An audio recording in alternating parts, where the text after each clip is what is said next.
তোর মুখে তোর রুচি কি লেগে? তোর প্রতিদিন গরু ঘুষ খাওয়ার লাগে? তোর বাপে তোর বিয়ের সময় কি দিছে রে? তোর যখন বিয়ে করে আনি, তোর বাপে 1 টাকা যৌতুক দে নাকি? দিতে চাইছিল একটা বাইক, সেটাও দিতে পারে নাই ছাড়া। তারপরেও তোর ভাই যখন অসুস্থ হয়ে পড়ে ছিল, তখন আমি আমার গরু বিক্রি করে তার টাকা দিছি। সুস্থ হয়ে গেছে, কাম কাজ করতে পারে, সব করতে পারে। তোর ভাই প্রতিনিয়ত বাজার করতেছে, খাইতেছে, আমার টাকা কি লেগে দেয় না?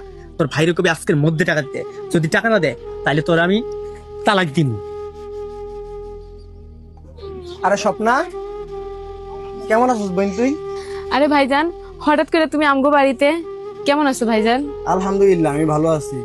তোর জামাই কেমন আছে? তোর শ্বশুর শাশুড়ি কেমন আছে? তুমি জামাই অনেক ভালো আছে, আর আমার শ্বশুর শাশুড়ি তারাও ভালো আছে। শোন বোন, তোকে দাওয়াত দিতে আইছি। আজকে সন্ধ্যায় তুই আর তোর জামাই আমগো বাড়িতে যাইস দাওয়াত খেতে। আর তোরা যে টাকাগুলা পাস, ওই টাকাগুলো নিয়ে আহিস। আচ্ছা ঠিক আছে ভাই। আচ্ছা, তোর জামাইটা না অনেক ভালো মানুষ। আমার অসুস্থর কথা শুই না, তোর জামাই তোদের সব গরুগুলা বিক্রি করে আমার টাকা দিছে। আচ্ছা, একটা কথা সত্যি করে বলতো, এই টাকার জন্য আবার তোর সাথে কোনো খারাপ ব্যবহার করে নাই তো? তোর কোনো অত্যাচার করে নাই তো? না না ভাইজান, তুমি এটা কি কইতাছো? তুমি জামাই আমার গায়ে হাত তোলা তো দূরের কথা, বিয়ের পর আজ পর্যন্ত আমার সাথে জোর গলায় কথা পর্যন্ত কয় নাই। আমি অনেক সুখে আছি, শান্তিতে আছি। এমন জামাই পাইতে কপাল লাগে, কপাল।